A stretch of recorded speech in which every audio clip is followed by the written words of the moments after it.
Season 3 of the Options Save Lives podcast is brought to you with the support of our presenting sponsor, R Street Institute, and is hosted by Executive Director Jenny Williamson. Today we have Brian Noonan with us from SinclairMethod.org by Ballard Psychiatry. Welcome back to the show, Brian. Yeah, thank you very much. It's great to see you and talk to you again. So take a moment, introduce yourself to the audience, and just share a little bit about your background helping people on the Sinclair Method. Well, I am a psychiatric nurse practitioner. I've been that for almost 15 years now. And I'm licensed, I sort of lost count, but I'm going to say 13 states plus the District of Columbia. I actually, my career and actually even my training, my education at Vanderbilt began in addiction at the Vanderbilt Institute for Treatment of Addiction. So I've really been doing one type of addiction treatment or another for quite a while. And I believe it was in 2016, plus or minus, that I was first introduced to the Sinclair Method. I had been quite familiar with naltrexone, but just as a kind of the traditional kind of conventional use of naltrexone. But this was the first time that I had heard of drinking in combination with the naltrexone, and it was brought to my attention by a patient who had been doing quite well on it, and he explained to me the whole protocol, and it was, I still remember it like we remember all kinds of events, certain meaningful events in our lives. I mean, I remember very specifically the first time I heard about this, because it really was the first time that I had heard any kind of a treatment that just made perfect sense to me on the face of it. It just, that made total sense. And I remember giving him a refill and just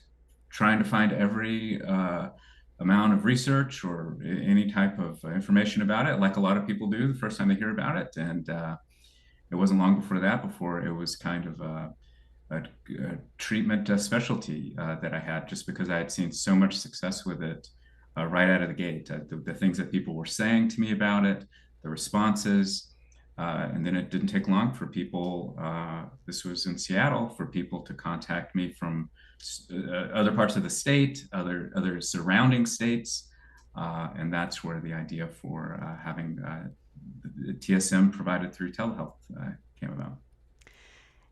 So you heard about this life-changing and for you somewhat career-changing treatment for addiction from a patient.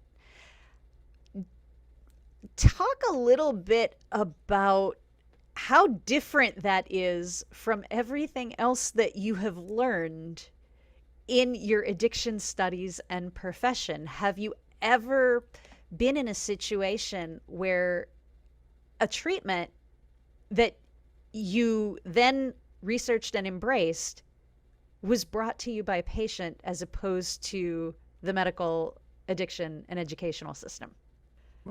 I can't think of I mean, this is definitely the most striking example of that. I will say that, it's kind of thought, any kind of professional training is really just thought of as kind of the launching pad for your career, because you're always going to want to, there are continuing education requirements, there are new kind of breakthroughs that come in, or that are developed, and new medications, new treatments. So you're always kind of learning.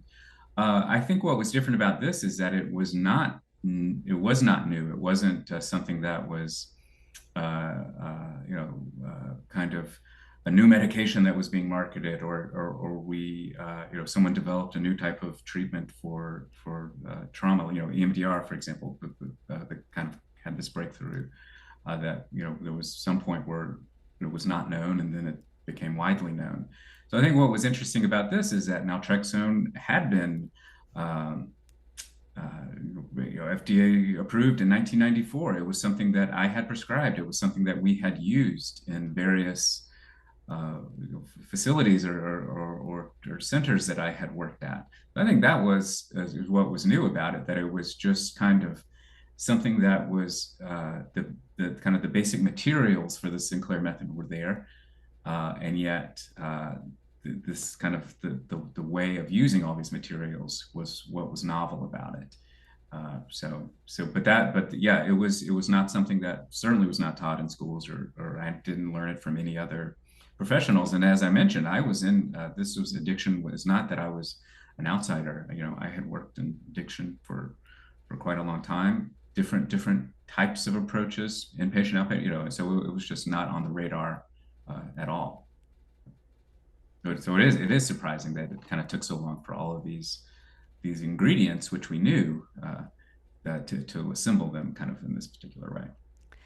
And you mentioned that upon seeing not just the success rates in patients, but also the distances people were willing to travel to access this treatment, so far as even out of state, that all of that kind of went into your thought process about building an entire telemedicine practice around the Sinclair method. Can you talk about how the process itself of going through and building a telemedicine service in multiple states, especially pre-COVID, some of the difficulties that you encountered in trying to grow the practice beyond the state of Washington? Right. Of course, pre-COVID, this was something a very small percentage of people were familiar with. Even professionals, a very small percentage of professionals had ever practiced any type of telehealth, video appointments, things like that. So it was completely brand new, and actually, it's sort of just interesting now just to think about how much time was spent explaining exactly what the idea of it was, and the benefits and all these types of things. So some of the just kind of the practical things in terms of were just related to educating patients about it. There were many pages on the websites and email sent out just explaining exactly what this is, and that it is safe, and that there's limited research on it at the time, but all of the research kind of supports this practice. And of course, you don't have to drive from Portland to Seattle, or Boise, or wherever they were coming from to do this. In terms of the professional issues, and this is still kind of I think people are really still surprised by this, is that it requires you, the provider, to have a license in each of the states that you're going to practice in. And the determination of what state, the relevant state, is where the patient is, not where the provider is. So in this particular case, although I was in Seattle, if I was seeing a patient who was in Portland, then at the time of the appointment, then that required me to have an Oregon license. They were in Boise, I needed an Idaho license. So the restrictions were that despite that there was seemingly no difference really, and people were often kind of perplexed by this, it still continues to require a license wherever the state, whatever state the person is in at the time. So if I had someone who wanted to see me and they were in Utah, then I would not be able to see them, even though, of course, we could just as easily do it as not, but that would be considered practicing without a license. So there were these types of state licensure issues that really did not consider telehealth at all until pre-COVID. This was pre-COVID, and then of course now we're having all kinds of conversations about what are the requirements, how do we handle this new thing? But at the time, it was all of the laws and regulations were just based on seeing someone in an office. So that was kind of, that really slowed things down, because otherwise I could have just seen anyone anywhere, no matter where they were. So it took some time to acquire these licenses, which also people were surprised, it can take 6 to 8 months to get a new license in a given state. The other thing that many people don't understand is the differences between licensing requirements from one state to another. So talk about how that was also a challenge. That's right. It's really amazing how, of course, there's some baseline similarities. They all want some type of transcript, or some type of background check. There are some basics that they all require, but some of them require fingerprints. Some of them require various things from your employer, or some verification of a signed document from your program director verifying that you had specific pharmacology credits. So they all had these little wrinkles in them. You would have this basic kind of requirements, but then they each seem to have this very kind of just very esoteric demand of you. And even the fact that you had, say, 12 licenses in other states, and in theory, it would be simple to verify those licenses and perhaps speed up the process. That in fact did not speed up the process. Each state that you went to was a brand new endeavor, and it was often quite time consuming to do it. And in fact, a lot of times I'm still, for example, I have been trying to get a California license for over a year now, and it requires some cooperation with former directors that I've worked under. It requires specific things from Vanderbilt that I went to 15 years ago.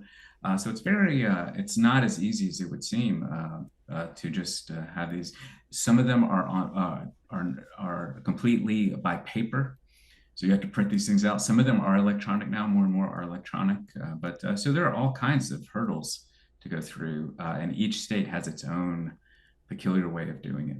So hopefully people who hear that will recognize that, even among TSM providers, it's not always easy to just run out there and just go and do it and treat and just help everybody that you can, because you have these challenges in front of you as well. That's right, and I hope that I think there should be, if there aren't already, studies about the cost of all of these hurdles. Of course, there is a public safety element. Of course, we want to screen potential medical and therapeutic providers. At the same time, if it takes 6 months to do that, there is some cost there as well in terms of people who were not able to be cared for during that time. So it's not as easy as just kind of we're making this safer by having 100 requirements. Perhaps you're making it less safe to the extent that the process takes so long. You are set up, and you said you think you are personally licensed in 13 states, but you have other providers that work for you. So sinclairmethod.org is available in roughly how many states right now? I should know this exactly, but it's around 30 states, and plus the District of Columbia. And I guess, and what's interesting about that is too, it's 30 states, but it's over 80% of the population of the United States. The places that we don't have licenses tend to be places like North Dakota. Unfortunately, of course, we would love to tell people in North Dakota, but it's in terms of kind of weighing, how many people we can help versus the amount of time it's going to take to do that. So the states that we are not licensed in tend to be small states like North Dakota, Vermont is one, South Dakota even. So in terms of just the percentage of people we can help in the United States, it's quite, the vast majority of people we're able to help, even though the states, there are about 20 states, we'll say, we're not licensed in, because it's just so complicated to do that, given that there might only be a very small population there. Well, thankfully, we do have other telemedicine providers in those states. So all of North America, thanks to telemedicine, is covered both in the US and Canada. So that's great, at least. So let's talk about some of the pros and cons from the patient side of using telemedicine to treat addiction in general and using the Sinclair method specifically. The obvious ones are convenience, I think, for most people. Now, of course, with any type of approach, whether it be office or telehealth, there are going to be some people who simply do not have the access to it for one reason or another. Even in an office appointment, perhaps a person doesn't have transportation, perhaps a person doesn't have these other types of means to get to the appointment. So for telehealth, there are going to be some percentage of people who do not have the computer, or they do not have the internet, or they do not have those types of equipment needed to make the appointment. So that's going to be true regardless of what platform you use. There are going to be some people, unfortunately, who simply just do not have what is needed to access the appointment. But for most people, telehealth is overwhelmingly more convenient than going to an office appointment. And I think that's what people found out during the pandemic, especially if you are in a big city. If you consider traffic, how long it took to get to an appointment, to get any time that required to get dressed, to get prepared, to go to a 30-minute appointment, it might be a 2.5 hour, 3 hour chunk of your day that's taken out for a 30-minute appointment. Whereas with telehealth, a 30-minute appointment, maybe it takes 45 minutes if it takes you a little bit to sign on, and maybe the provider's running a little bit behind or something like that. So the amount of time that you spend kind of around the appointment certainly is decreased quite a bit. And then, of course, if there's no provider there to treat you, it doesn't matter how convenient it is. So that's the other thing, what we just talked about, just the sheer opportunity to see people who might be, if you live in Miami, there's maybe there's a TSM provider in Jacksonville that you could see. So just the sheer number of people, number of providers that you're going to have the opportunity to see in the first place, or even beyond convenience. So I think people just really like the idea that they're not spending so much time taking time off from work, taking time off from their day, simply to get to the appointment. Of course, the advantage too is if there are any physical disabilities, you can stay in your home, and also just still concerns related to the pandemic, to the viruses. Things like that. So people definitely prefer or find that to be a huge advantage, just the convenience of it. You've treated people in an office setting for many years before you did this. Can you talk a little bit about how the shame and stigma can be reduced by using telemedicine as opposed to maybe walking into an office and sitting there in a waiting room with other people? And we've heard, the internalized judgment that can happen when they walk into that kind of setting. Can you talk about how that is affected through the privacy of being able to use telemedicine? Right. That's really just an amazing benefit to telehealth, especially as it relates to mental health generally, and of course, addiction is even further stigmatized within that subspecialty. The telehealth is one-on-one. When I see someone, the patient completely controls who is kind of aware of this encounter. Of course, oftentimes they will have partners or whoever else they want sitting alongside them.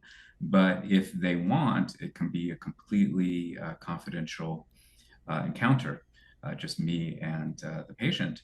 Whereas, kind of like you're saying, if you go to, at the very least, there's going to be a waiting room there. There's going to be front desk help. There's going to be possibly even a sign on the door that indicates why you're there. I mean, hopefully there would be some sort of discretion with that, but it's very possible that from the parking lot into the office, any number of people would know or have a vague idea of what type of care you're doing and how often you're going there. So it really increases privacy substantially. but and especially for addiction treatment, it really is stigmatizing to be seen. If you were to be seen going into something, if we're just called addiction treatment or something like that, but even just if people were kind of to piece the story together, or again the front office desk, or just sitting in the waiting room and there are four other people and everyone knows why they're there. Your recovery journey is uniquely yours. When you have questions or need guidance reaching your goals, there's a TSM coach for you at your Sinclair Method Coaching. Book a coaching session today. And so, who is the ideal person, the ideal patient who would be best suited to telemedicine, especially with TSM? Yeah, I think TSM is nice because it really kind of the basics of it are very there's a practicality to it that I think that's its strength. So I think that it really lends itself well to telehealth. There's not a lot of the very core of the Sinclair method. There's not a lot of or any really kind of psychodynamic processing. There's not necessarily certainly not any type of transference or any of these types of dynamics that we think of in kind of traditional psychotherapy. So that lends itself well to a platform which I think most people will agree there is a certain element missing from it. That beyond verbal communication and even the limited kind of visual window we see, we do have something very important called body language and these other types of nonverbal cues that we see when we meet people. If I wanted to if I wanted to have the kind of the deepest connection possible with another person, I certainly would choose an in-person visit of any kind versus any kind of video encounter. And that would be true whether it's telemedicine or just meeting someone, just 100% social engagement. I think most people would find it more meaningful in person because of these other elements of human interaction that the video appointments don't capture. That being said, I think while that is important, it is not kind of an essential feature of the real core basics of the Sinclair method. So I think that's why we have so much success with telemedicine, because while we do miss out on some things, the benefits that we've been discussing, those are so tremendous that they really do offset some of that loss. But I think one of the things that we encourage with the Sinclair method in terms of coaching and these other types of things is to find those meaningful relationships out in a community and those types of things that oftentimes those in-person relationships are damaged or simply don't exist in the course of the addiction. And so that's one thing we do work on is that piece of the puzzle we do address. But I think the Sinclair method is it's really perfectly suited to telehealth because it is very practical. It's instructional, it's educational. And one of the things, some of the early studies that have come out since kind of the pandemic has been with us is that almost all of the studies show at least an equivalent outcomes with various types of addiction, not just alcohol. But one of the kind of the nice things that we see about telemedicine, is that retention rates are much higher, or are higher, statistically significantly higher, so that people just once they start, they are more likely to remain in the treatment. And that's really the key with the Sinclair method because it is a long-term process. So if people are dropping out and not taking the longer they are taking the medicine, of course the likelihood of extinction increases. What kind of patient or issues a patient might be facing may mean that they would be better off in a face-to-face setting? Well, and it would kind of, there would be situations where if, for example, they were close to the office, or these other kinds of convenience issues were not there. In other words, if it was not a barrier, or if it was not inconvenient for them to get to the office, that would be a good candidate. We know that whether it be the length of the distance to the office decreases retention. We know even, for example, if a person has to take a medication once a day versus twice a day versus 3 times a day, for example, the compliance gets worse. Every additional time during the day they have to take the medicine. So just generally speaking, in medicine, outcomes are going to be improved when all these barriers are limited. So in terms of thinking, well, who would be good for the office? It would be the kind of person who doesn't necessarily capture all these benefits that telehealth offers.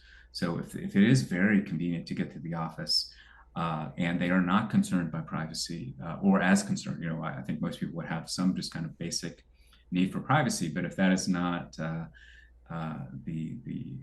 kind of a deal breaker, or if hopefully the providers have taken some sort of measures to increase privacy. So if it's convenient, if it's private, and also if they just like it. Some people really find that element that is missing from the telehealth appointments. People really do find that beneficial. So if that's the case, all things considered, you might do well in an office appointment. I think too, some people find that the office appointments do offer some sort of, if you're thinking of kind of behavioral activation, or if you're thinking of behavioral therapy, people who might have some depressive symptoms or other kind of co-occurring issues, the prompt and the kind of the requirement that they do get up and get dressed and take a shower and go to this appointment, that lends itself to them engaging with other activities during the day. So if there are co-occurring issues, that would be, I would say, that would be a consideration for in-office appointments. So let's talk a little bit about some common challenges that you see. Um, One of the things that we were speaking about before we started taping was extinction bursts, people lowering their drinking and then having either a one night or a weekend or a week where their drinking goes up, and that first thought is to panic. Can you talk about, first of all, how common this is?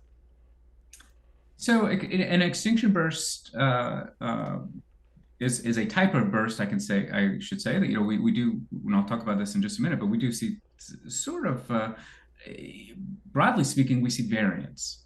So one thing to keep in mind is that while you're doing the Sinclair method, it's although the overall trend we expect the overall trend to be a reduction in drinking, that from 1 month to the next or some interval to the next, you should see a reduction over time. On any given day, there can be increases, and that's just kind of true, broadly speaking, that there is going to be some variance, and especially at the beginning, you get more variance at the beginning, and then as time goes, that variance, those tend to even out towards complete extinction. So we do just see increases in any kind of, just generally speaking. So if a person were to have an increase in their drinking, and despite taking the medication as prescribed and all these things, there was just an increase for whatever reason, that certainly is not a reason to panic. It certainly is not a reason to think that the Sinclair method is not working. All of those things are just kind of part of the process. And I spend a lot of time, the first appointment, or just when people are beginning, really explaining all these expectations. These are the range of things you might expect. It's very likely the frequency of your drinking won't decrease all that much at the beginning. And also, there might be a slight burst here and there, an increase in your drinking. Now, the extinction burst is a particular type of increase that, by definition, is post-extinction. And extinction being that this association between the behavior and the reward has essentially been erased, and yet you see a spike or an increase or a burst of this. In this case, the behavior of drinking. Usually this occurs kind of, if it does occur, and I don't really know the exact percentage of the extinction burst, other than to say that I'm not surprised when it happens. If someone reports it, I say, okay, that is something. Most people don't have it, but it is something that does occur. But it usually occurs pretty close after or after extinction occurs. So someone has reached the extinction point, and then somewhere in the vicinity of that, you can see kind of a sharp increase in the drinking, and the person might kind of overdo it, or even kind of drink in some way that's familiar to them pre TSM. But it's really a predictable kind of thing when it happens, and I just encourage people to not. It definitely doesn't mean that it's not working. In fact, it's really a phenomenon. It's a component of the extinction process. So if anything, it kind of reiterates or kind of reinforces that this is really working. But I think that's kind of an easier kind of idea to kind of appreciate if the person is told in advance that this is going to happen, that this is a possibility. And then when it happens, kind of prepare people for it. I mean, I think after the fact, a person is doing very well, and then all of a sudden they have this burst. That can be a pretty offsetting or kind of really off-putting, or really kind of shake their confidence in it. So I think it's really important that people understand that should they have this, it's not, it's a kind of, it's part of the phenomenon of extinction, and nothing to be really concerned about. And this occurs not just with drinking, but, of course, the Sinclair method is just based on operant conditioning. So we see this with all type of learned behaviors, and then when those behaviors are unlearned, we see these extinction bursts. So it's a very common phenomenon, not just as it relates to the Sinclair method, but at any type of unlearning process. Very common. And speaking of things that people are wary about or uncertain about, let's talk about side effects and side effect frequency a little bit. So far as the official documentation submitted by Revia, only about 10% of people get side effects. And of those that do, most get rid of them in 7 to 10 days. Does that match with what you have seen in your practice? Because it's at least a once or twice a week occurrence across the various peer support groups, where we will have that tentative person who will say, I've got my medication and I've had it for a week and I'm terrified of the side effects and I haven't taken it yet. So can you talk about that frequency and the severity, and a little bit about how to minimize that? Yeah, I would say 10% would be low. If you consider all the side effects, does someone have a side effect? I would say it would be higher than 10% than that. What it would be, I don't know, but I would think higher than that. One third will have some minor side effect, in the sense of, did you have a stomach ache? Oh, yes, I did, for a day or two. Okay, well then that would qualify as you having a side effect. So now, in terms of it being mild, it's usually mild, but I would say 1/3 of people have some mild side effect, transient, that goes away after a day or two. So in that case, even still, you're most likely not, any given person is most likely not going to have a side effect. But if they do, it's overwhelmingly likely to be mild, and then it's also overwhelmingly likely to go away. Sometimes with the second dose, a lot of times the initial reaction of the body to the first exposure, second exposure, that's when you're going to have your kind of largest response to it, and then it rapidly goes away. So But I would say 10% is fairly optimistic. And a lot of times we see this in studies where there's a very small population of people. And a lot of times of course, even to participate in a given study, these are kind of ideal kind of patients, are very, say, uncomplicated. They're not taking any other medications. They don't have any other health problems. They don't have any other types of issues. So we often see that when these drugs are then used across a large population, it is not uncommon to see that, oh, well, actually, this is more kind of typical of what we would expect. A lot of times people are taking SSRIs, for example, for depression, like an antidepressant, when they take naltrexone. And those have some gastrointestinal effects that may be subthreshold, but then when you combine it with the naltrexone, now you really have two kind of medications that are affecting these receptors. And so that can sometimes be the issue as well. Whereas in the study, they were not taking, they excluded people who were taking antidepressants, for example. So I would say 10% would be very optimistic. What I tell people is sort of what I just said, is that most likely you're not going to have. These are potential side effects. A lot of times people say and speak of side effects with a certain conviction that this is going to happen, that these are the side effects, when really it's a potential side effect. This may happen. But of course, the other side of that is that these are potential benefits as well. In both cases, these are probabilities. We expect this to happen with some frequency, and this to happen with some frequency as well. So it's a potential side effect, but by far, and the one that's most famous, are the gastrointestinal side effects: nausea, vomiting, diarrhea. Most of our opioid receptors, which is what the medication blocks, are actually in our gastrointestinal tract, not our brain, which is kind of what we're thinking we're targeting.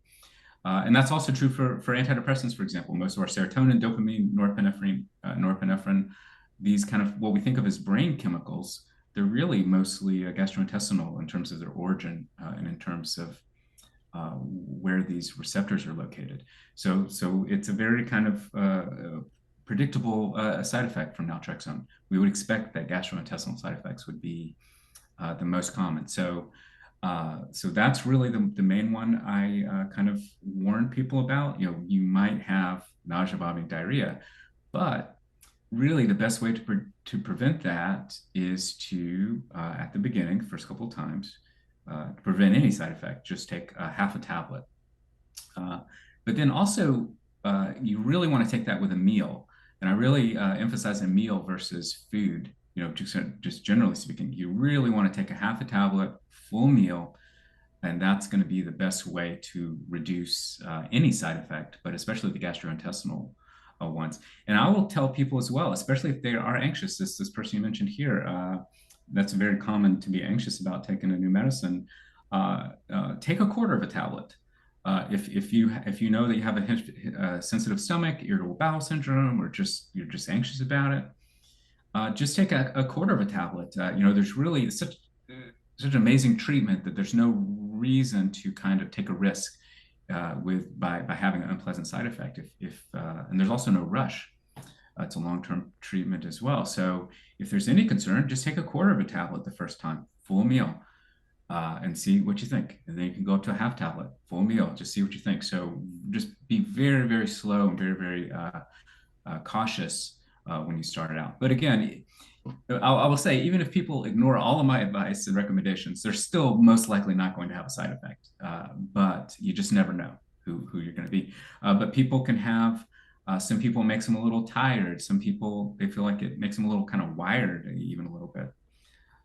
You can have generic kind of side effects like dizziness or dry mouth or headache or something like that. But really, the gastrointestinal, nausea, vomiting, diarrhea, those are going to be the ones that are most likely to happen. And can you just talk briefly about what it does to the process if someone is drinking on an insufficient dose for them? So some of the blockade is there, and they're still achieving some of the alcohol rewards when they drink. Mm-hmm. Yeah, well, I mean, part of it is that it's just not likely to work very well in terms of reaching extinction. I mean, there could be, because the reward, we could say, is less, the strength of that reward has been diminished somewhat. You might see some kind of reductions in sort of in a short term, but because the person is still getting the reward, the more meaningful unlearning would not take place, because you would still just associate the behavior with a smaller reward. So the underlying interest that in drinking, and the underlying interest that your brain has in this reward, that would never really be extinguished, because they were still getting the reward. And I would say even the short-term benefits would be that would, I'm just speculating there, that might not even be something that would occur. So essentially, if you're not getting adequate blockade, you could very well expect zero benefit from it. But certainly long term, the person would not reach extinction as long as they were getting any type of reward for the behavior. For anyone who hasn't seen our previous episode together where you appeared on our channel, can you talk a little bit about, the number of people that you have helped through the Sinclair Method, and what your success rates are like that you've seen in your patients? Well, it's certainly in the thousands by now. Me personally, I've been doing this since, at the very least, kind of full throttle since 2017, and I've seen in the thousands by now personally, and then of course our team here, when you combine them, it's 5,000 plus, maybe, I don't know, combined, but something pretty substantial. So we have seen, I feel like I've seen, quite a bit to kind of at least kind of know what the basic kind of range of responses is, what's kind of normal, the kind of the issues that might occur. In terms of the success rate, it really is hard to say, because sometimes, one of the nice things about the Sinclair Method is that if we were to successfully treat someone, and also their goal was complete abstinence, we would never see them again. And it would be hard to sort of distinguish between someone who had reached extinction with abstinence. Of course, most people continue to drink to some extent, so we would likely see them again for refills at some point or something like that. But if their goal was abstinence, and we never saw them again, that would be a great success. But it would be hard to distinguish that between that and someone who, was given bad advice and stopped because they were still drinking after a month or something like that. So that would be hard to say. But I can tell you that the 78% is usually the number that is quoted, and that really is about right. I mean, that would be about 4 out of 5, where you could say with confidence that about 4 out of 5 people are going to have reach extinction, and I think again, if you just include people who take it as prescribed, it would be higher. But I think 4 out of 5, 80%. That really is about what we would see. I fully expect when I talk to someone, I never make promises or this is 100% going to work for you, but I really expect that when I see them for a follow-up, and then a couple months after that, I truly expect that everyone I see, I really have high confidence that they're gonna get this monkey off their back. And even if they're drinking more the next, or they're still drinking more than they would like the next time they see me, they're going to have some evidence, some kind of loosening of this grip that it has on them, that when they come back, just about everyone feels positive.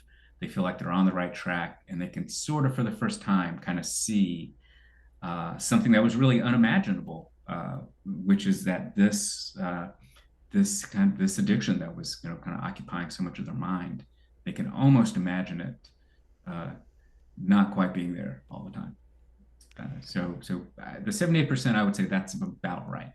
Well, thank you so much for your time today, Brian. I really appreciate having you on the show and sharing your expertise with myself and with our audience.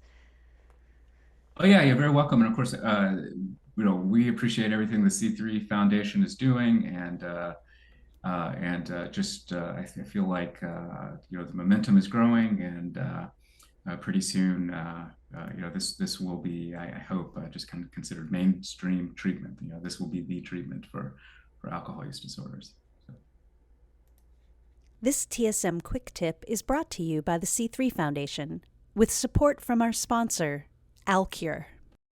Sarah, so many people come to me and say, I was on Facebook and I heard a girl got reached extinction in 3 weeks. I get this all the time. Comparison is nasty. Do not compare your journey to anyone else's. We are all going through completely different things under completely different circumstances. We all drink for different reasons, and our journeys are not linear. I do not see drink logs that are completely linear or the same. Nope, Do you? Never.